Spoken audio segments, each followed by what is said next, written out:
So the last thing we need to have a complete description of our system is to find what is this constant b that multiplies our wave functions, right? It's the sine n pi x over a. That's the functional form, but there's some constant in front.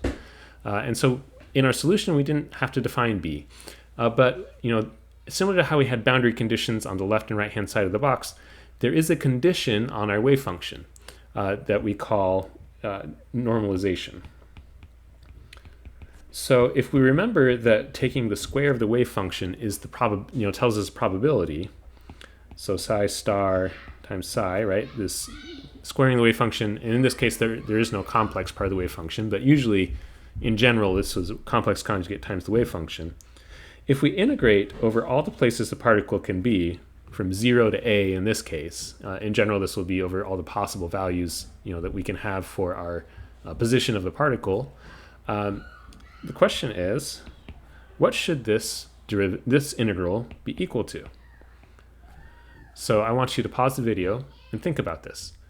Is there a specific number that this should be equal to?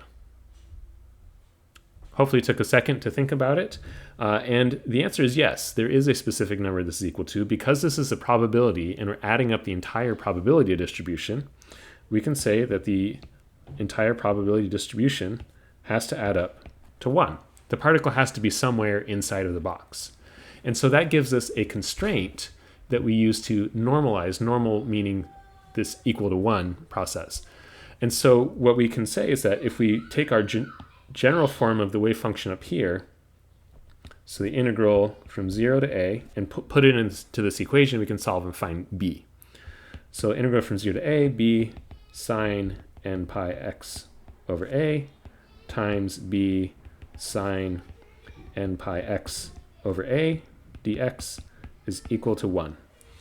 And so this contains all the information we need. We just need to actually solve this integral now. So the b's aren't dependent on x at all, so they're just constants, so we can bring them outside of the integral. So we get integral from 0 to a of sine squared n pi x over a dx is equal to 1. Okay, so what we need to do now is solve the integral here. And so we can look up this integral in a integral table. So the integral of sine squared ax is equal to, and I'm looking on my integral table over here, x over 2 minus 1 over 4a sine 2ax plus a constant. Okay, and so our integral from 0 to a of sine squared n pi x over a dx is equal to x over 2 minus 1 over 4 times n pi over a. Now, don't be confused here. The a here from the integral table is just a generic a, but the a inside is our specific, right, n pi over a sine 2 times n pi over a times x. And then we have to evaluate this between 0 and a. Okay, so let's go ahead and plug in our values here. So we'll end up with, at a, when x is equal to a, we get a over 2 minus 1 over 4 times n pi over a times sine 2n pi a over a. All right, so they'll cancel out.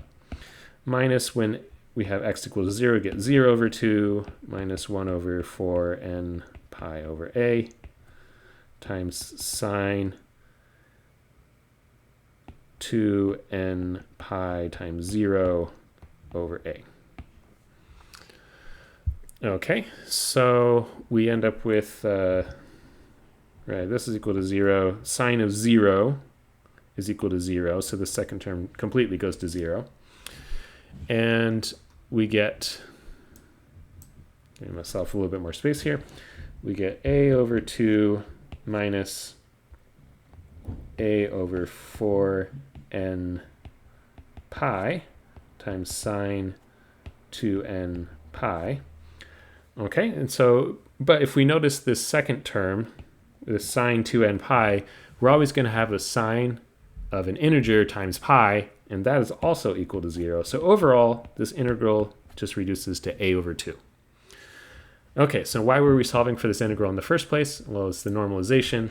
So we know that b squared integral of sine squared n pi x over a dx is equal to 1, or now that we've solved this integral, b squared times a over 2 is equal to 1.